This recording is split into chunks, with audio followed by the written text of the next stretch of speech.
Here we are back again, Willoway Distribution Center, Avon, Ohio. And what I'm going to show you today, we're going to walk through the balled and burlapped area because we have a lot of freshly dug plant varieties over here. You've seen some of them in the last few weeks, but we're gonna go through because there's been some new additions. What I'm standing by right now, of course, is Canadian hemlock. This is a 72-inch 6-footer, and we have a nice block of them out here. They've just been dug recently, so the choices are very, very good. So if you need a hemlock, we've got them. Standing over here by Arborvitae. This is a Techni-Mission Arborvitae. Most of you may know it, but maybe not. This is kind of a bluish-green foliage on it. It's a little different, and what's nice about it, it only gets into that 10 to 12 foot range rather than those big guys that get up 20, 25 foot. Excellent for screening. As you can see from the photograph, they are very wide growing. They fill in very fast. Probably one of the best arborvitaes out there for screening. Yeah, now we're looking at another variety of arborvitae. This is called wintergreen. It's a very, very old variety.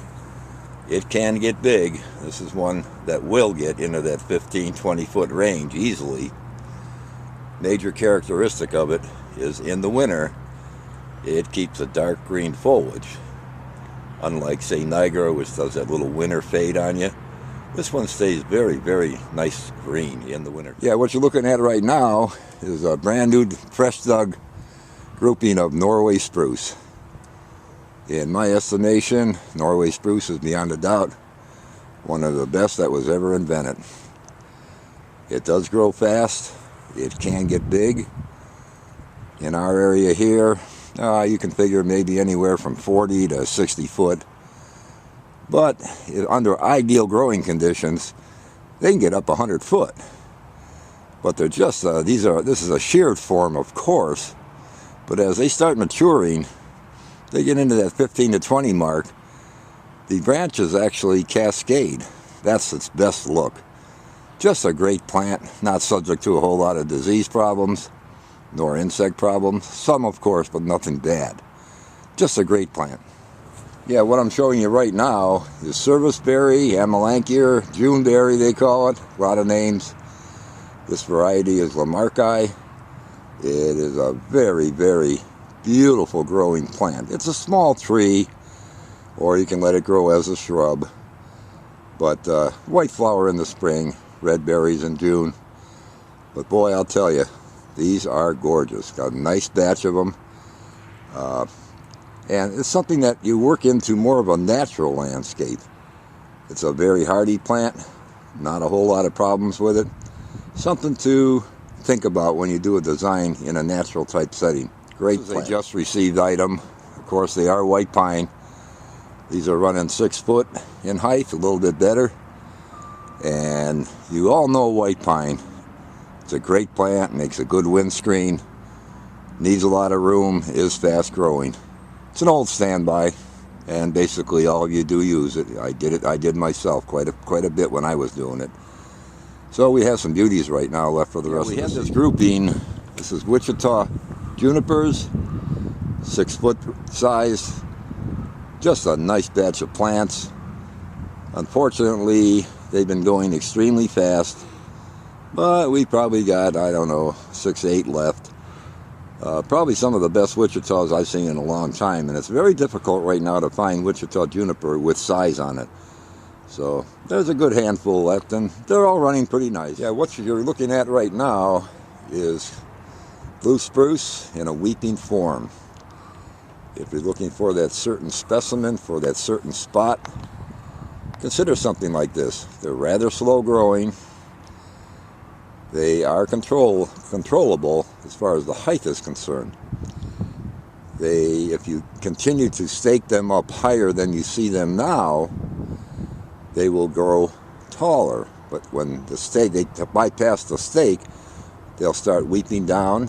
That upper branch up on the top there, those will eventually come back down, almost to hit the ground or hit the ground. So it's a very controllable plant. They can get up 15 foot if you just keep staking them, but normally you don't want them to get that big. So you take the stake out, let them start hanging, and they'll basically stay at that height, and then all you do is just prune the sides. They can get 6 foot wide on you, but it's a plant you can prune, and you'll never know you pruned it, or your customer won't, because of its erratic growth. It's just a nice specimen plant. Yeah, another nice weeping plant to be used as a specimen in a planting, weeping white pine. Very, very pretty plant, kind of dainty looking, long soft needles just like the upright white pine. Something definitely to consider, and it works basically the same way. They can get up to 20 foot, but there again, once they reach a certain point, and if you're not training them to grow up height, they will basically stay where they're at and grow down. And that size right there, I don't know, I guess about 6 footers, I guess. That's what they're starting to do right now. They have outgrown the stake that was put in them. Now they're starting to come down. It's a great plant, very hard. The plant you're looking at right now, it's columnar hornbeam. I think it's much underused. It has a place in the landscape. It's a beautiful upright growing tree. When it's young like these are, they're very tight, very narrow. They do spread out.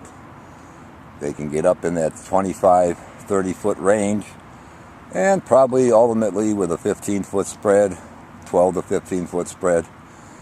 Can be trimmed formally if you want to keep them down in size and width. Just a real nice plant. Doesn't take up a lot of room. It's a small space plant. We're looking at a tree now that's been very difficult to find. We have a batch of them. This is Crimson Century red maple. It gets that red colored leaf on it just like Crimson King does, but it is a more narrow grower. It can get up anywhere from height-wise maybe 30 foot, but only about a 15 foot spread on it. It's a great tree for, again, narrow areas, and it adds color to the landscape too because the leaves are red all summer long. It's a nice plant. That now is Green Mountain Sugar Maple. Great tree, rather new, been around for a while. Sugar maples are highly underused, I feel, in the landscape. Such a beautiful fall color. That orange-yellow mix, just great. I like them better than actually a red maple. They can get up 50 foot thereabouts, just like most maples. Maybe with a 40 foot spread. Just something a little bit different, and something to definitely consider, because there's so many red ones around in the fall. Try a sugar maple sometime. I think your customer will like it. Looking at now is a Japanese maple, of course. This one is called Crimson Prince. It's one of the newer varieties that came out quite a few years ago, but it's still a newer variety. Very full, compact head as it grows, a little different than Bloodgood. And it gets up about the same, let's say 20 foot, maybe by 15. And looks very nice, very uniform branching. As you can see, it's a multiple stem tree, been trimmed that way. That's how they look the best, I feel. But try it again, Crimson Prince. At right now, this is a weeping red bud. The variety is called Covey with a C. It's a beautiful little plant, gets up, 8, 10 foot maybe. Can probably spread out 6, 7, 8 foot maybe. But being a weeper, it is containable. So the height is manageable in any landscape, really. If it gets too wide, just through selective pruning, very easy to keep contained, again, in a small space.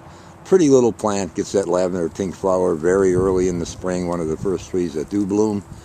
Beautiful little plant.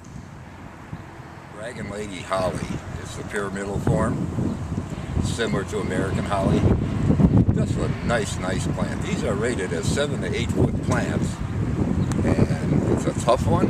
It survives into our area here, no problem with the zone, and they can get up. They can get some height to them. I think it's 15, 18 foot with probably a 6 foot spread, and they are maintainable, so something you can control.